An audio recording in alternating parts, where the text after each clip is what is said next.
Communicating with deceased family and friends has been a life-changing experience personally for me. Many years ago, when I moved to Florida, me and my wife couldn't find a job, and we struggled financially for many months. I was determined to go back to New York City because nothing I did here worked out. Then I had a dream. My deceased aunt, my father's sister named Tata, appeared to me knocking on the door. Whoa. Let me make this as clear as possible.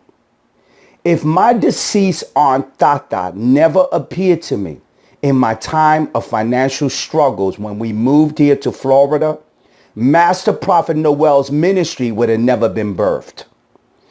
Master Prophet Noel's ministry would have never been birthed if I moved out of Florida. Why? Because I was too distracted in New York City. I had too many choices. And I want to make this as clear as possible. Listen closely.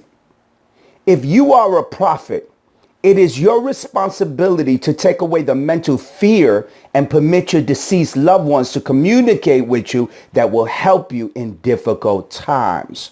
Remember, when Jesus Christ in the New Testament prayed to the Father, Father, if it be thy will, take this cross away from me. He struggled with making the decision to fulfill his destiny and dying on the cross. But only when Moses and Elijah appeared, two dead people appeared to him, did Jesus have the confidence to fulfill his destiny. It is your responsibility to stay communicating with deceased family and friends that will guide you and help you to win in life. Here are 3 times deceased family and friends will appear to you. Number 1, they will come when you're about to make a life-changing decision. When they begin to come, they will come in dreams. You will run into someone that looks like them, or you will begin to have thoughts when they lived. Make sure to pay attention to the advice they give you, that it may change your life. Now, I want to make it very clear. When your deceased loved ones appear to you, the first way they're going to appear to you is in dreams. Look at your aunt who's coming to you in your dreams and look at the message she's bringing. Is she bringing you a warning? Is she telling you who to stay away from?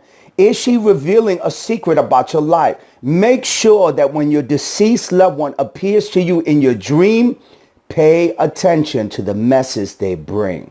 And let me give you a quick word. If you're a kind of individual that you do not remember your dreams, I would recommend that you have a notepad near your bed, in your nightstand, and a pen, so that whenever you begin to have a dream, wake up out of your dream and immediately mark every down on a piece of paper.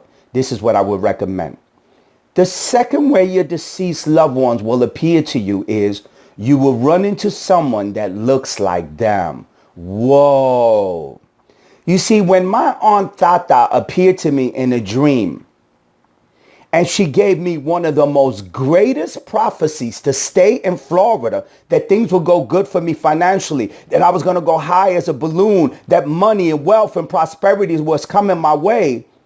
She came to me. When she came to me earlier that day or that week, I saw a woman that looked exactly like her.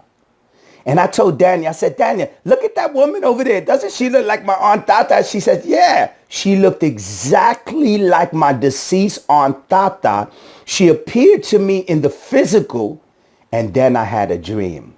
So the second way your deceased loved ones will appear to you is they will bring someone into your life that looks exactly like them when they were in this world.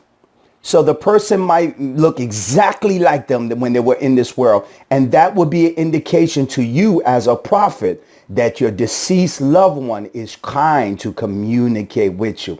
Let me make it very clear.